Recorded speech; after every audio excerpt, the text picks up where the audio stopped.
Well, thank you all for coming along. It's great to see so many people here. As you probably well know, Dwell, the project, occurred during the most extended period of austerity that this country has seen for 50 or 60 years. And therefore, a lot of what we were doing was within that range of experience that a lot of you working in local government or working with local government were having to confront the issue of austerity. We carried out a lot of interviews with stakeholders involved in housing and planning around older people's housing. And that was a key and dominant theme that came through the whole of our presentation. Now, as I'm sure you're very well aware, and probably the most aware are many in the room, local government as it faced a really extended period of austerity. Coalition government funding cut monies for local government by 27% between 2010 and 2016. The figure is lower in Scotland and Wales, but it's still significant. That's double the rate of the cuts to the rest of the public sector. And these headline figures do mask quite a varied picture. A Joseph Rowntree Foundation analysis last year showed that for some deprived communities, social care spending really dropped very significantly, and yet it also increased by around 8 to 10% in the least deprived communities. And then we have to have a look at the different sectors and how those have been impacted by austerity. So, for example, statutory services are tended to be protected because they're the front line. They're the need to really deal with crises and the way in which people are most significantly affected. But other services, culture, environment, housing, have been cut very significantly. Planning, for example, has been quite hard hit, and analysis has shown that cuts of nearly 40% have happened over the period since 2010, and local authority housing nearly 45% over the same period.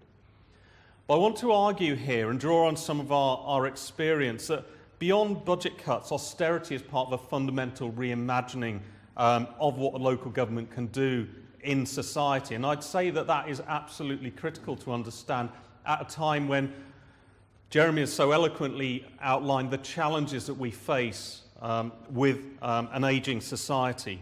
And we really need to have a think very clearly about what austerity might mean going forward. And whether we're entering a post-austerity period, we don't know. How we deal with key societal challenges such as an ageing population. Now, austerity obviously was imagined as a response to the global financial crisis, but I'd argue there are a lot longer and deeper roots to it. And the wider context is really a move to an era in which local authorities are increasingly asked to share service provision with others, potentially to play a reduced role in society, while civil society, voluntary sector and so on plays a broader and larger role. I won't get into debates about the big society and localism, and some of our work touched on things such as neighbourhood planning, which has clearly injected some energy and excitement in certain cases into neighbourhoods and so on. But I do want to sort of say that there is a contested narrative about who should deliver services, who should support communities through periods of economic uncertainty, through periods and challenges around ageing. So what I'm going to do is briefly discuss some responses to austerity that we've picked up, say a few words about the scale of the challenge in terms of building more housing that's suitable for an ageing population, and then draw on some of the work we've done in interviewing older people and people in local authorities around housing. So what I want to say is that there are largely two approaches to austerity that have taken place amongst many local authorities. The first of which is really around a strategy of muddling through.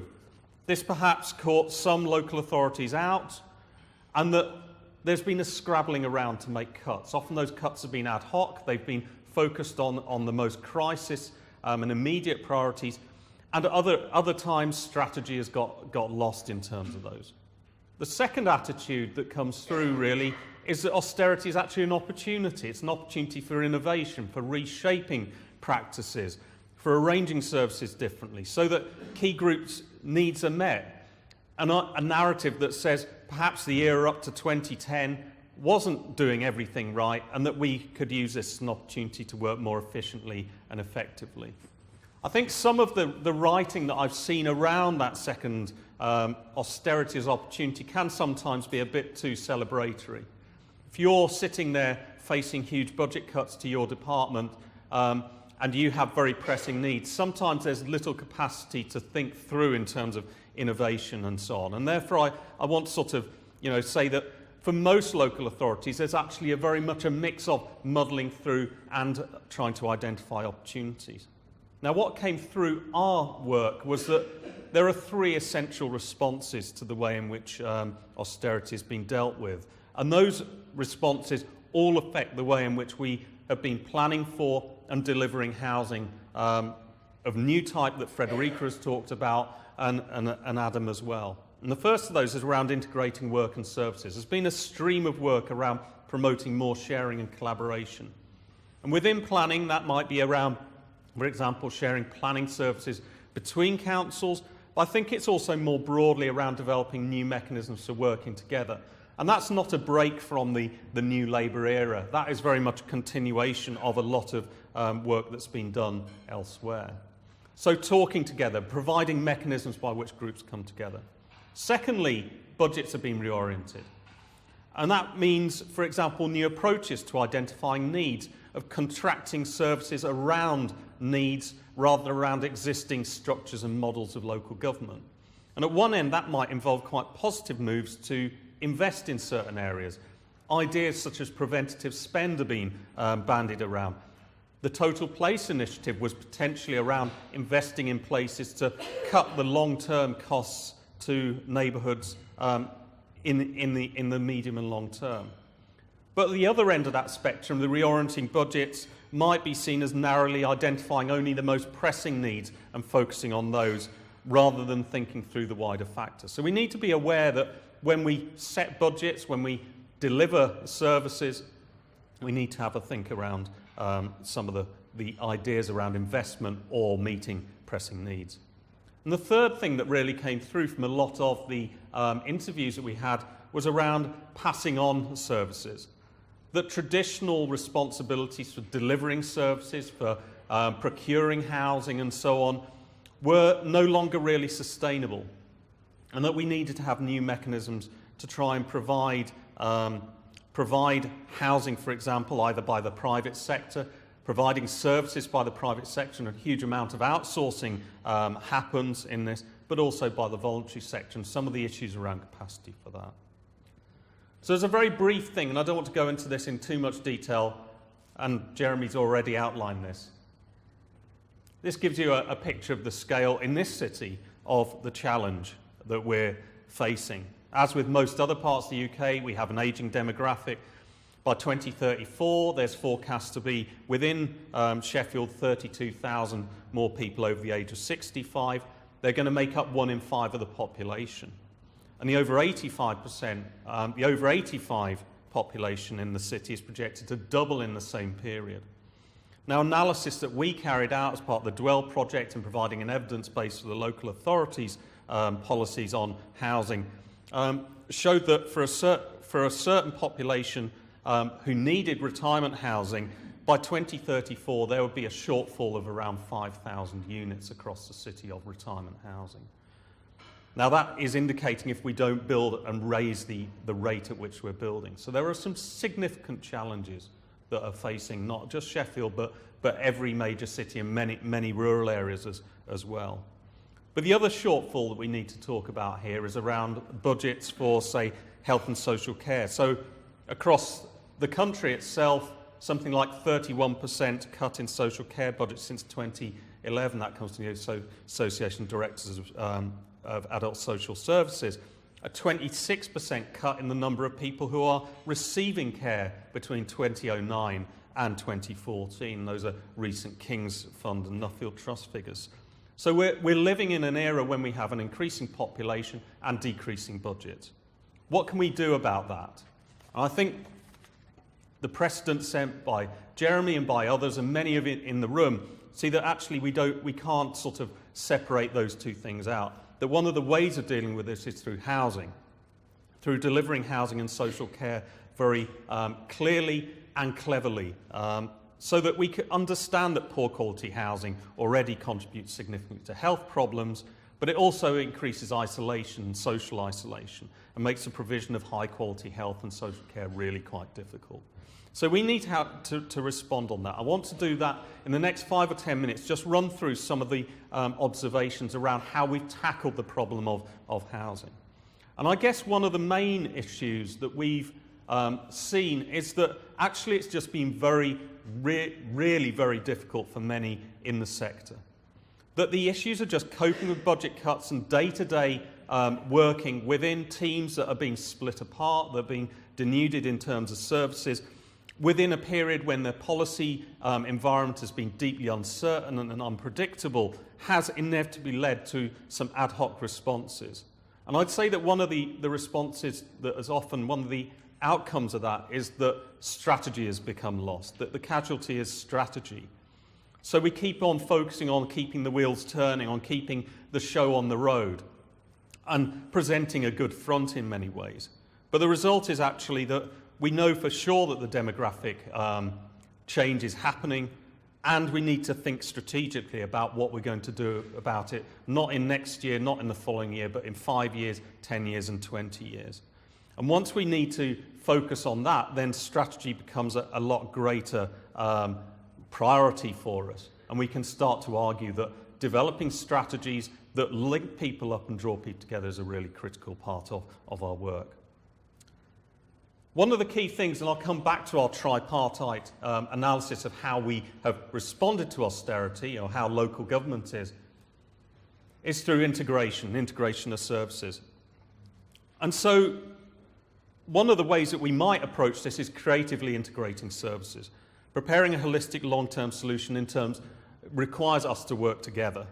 And our research suggests that what austerity has been doing in certain cases is focusing emphasis on the easy, the efficient, the short-term, and the risk-free solutions. And that often is from the perspective of the professional, not the service user. So the first quote sort of illustrates some of the challenges here.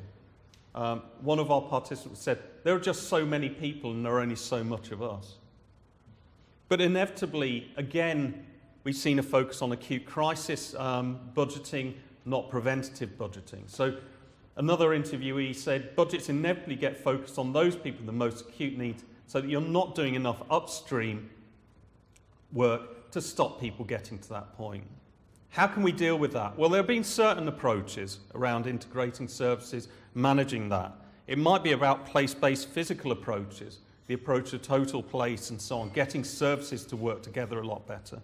But it also might be around technological fixes as budgetary responses like telecare. We've got to be very aware that telecare, for example, has great potential, but it also can be used in ways that are not particularly joined up or integrated, but are seen as a solution to a budgetary problem, which is not how it should really be seen. The second part is around reorienting budgets. And one response to austerity is to centralise budget holding, that we have fewer resources, we need to control those. We sit in a local authority, and suddenly we find our budgets being taken ever higher and higher. An unintended consequence is that it's now harder for the middle managers, the people delivering projects and so on, to make decisions because they no longer have budgetary control. So questions around, for example, people saying no one seems to be accountable was repeated by certain interviewees. Decisions take ages to come back and so on.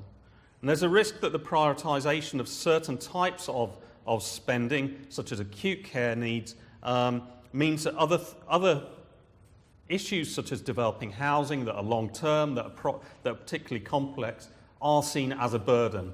And therefore older people, as one interviewee, are just perceived as a major drain on services. Not positively, as we've been arguing through the Dwell project, that older people provide in many ways a solution and are part of the way in which we can deal with some of the tensions and issues that we see going on. But the third way of trying to deal with this is not just about local government trying to just soldier on, reorient budgets, deal with things, work together a bit more. It's also about working with others, passing on responsibilities. And I think that's probably been one of the key areas that we've found out in our interviews, our work with developers and so on, is around those sort of issues. So in terms of passing on, shifting responsibilities for local government to other sectors, in one way that's a very important part of trying to deal with things when you have much reduced funds in local government. And particularly in areas with low land values, such as parts of northern England, the creation of good housing for older people really does need to work through in partnership, often a complex partnership between private landowners, between developers, between local authorities, between housing associations and other providers. And we've seen quite a lot of evidence of local government reaching towards solutions, perhaps prioritising things like extra care and so on, and supported housing for people in specially designed buildings that are not just solely provided in the models of the past, the local government providing all of those, but in partnership with private developers and housing associations. One of the key tensions, however, is that we have seen that complex agreements need to be created to make these things work. And that often means that we're working within quite complex and difficult circumstances. One of the things that we've observed is a tendency for extra care housing to become more and more filled with those with quite high care needs. Perhaps that reduces some of the preventative issues that extra care was meant to deliver on. So that is something that we need to be aware of. Secondly, all of these arrangements of working together have been within a very complex and fluid environment. And the established working relationships between councils and particularly housing associations have been disrupted with things such as rent caps, right to buy and so on. And our experience through the project has been that this has led to the cancellation of a number of projects, and I'm sure you in the room might have your own view on that. But just want to sort of note that ultimately the Communities and Housing and Local Government Committee noted in their report recently that the reduction in rents has caused significant uncertainty in the sector. I think we've seen that rolling right the way through. But finally, I think one of the issues for us around looking at participatory methods of engagement is dealing with some of the issues that Frederica has highlighted. That the market that we are serving is increasingly diverse.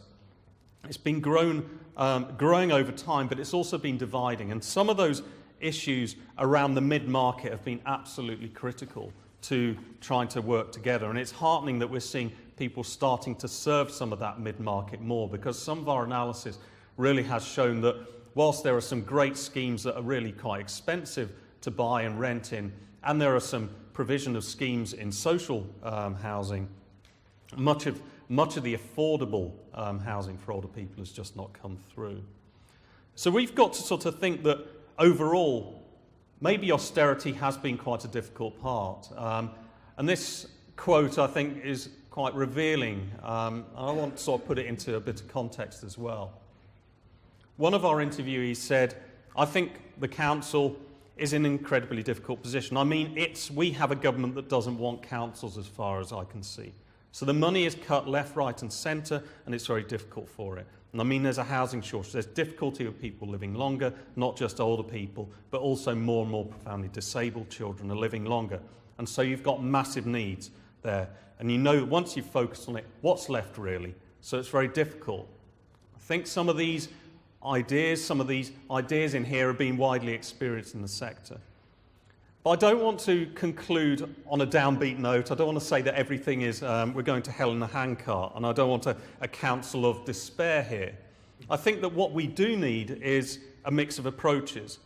And one of those is around developing strategy, of refocusing our efforts on what type of housing do we need for the future, and how are we going to draw together. And that requires us to develop not only understanding of the changes that we're going through, but also building capacity for us to work together.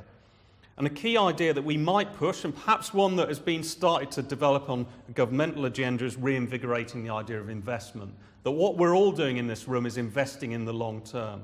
We're not juggling budgets and so on just to get through the next day. We're investing for a long time. And perhaps that might give us some idea around the fact that what we do now will have a long and positive impact on the future generations, as we just discussed just now. Housing is the one commodity that is often built for the long term, and therefore if we move to a much more of an investment model around people and localities, then we might be able to crack this. We might actually be able to change some of the narratives and deliver more housing that's better for an ageing population.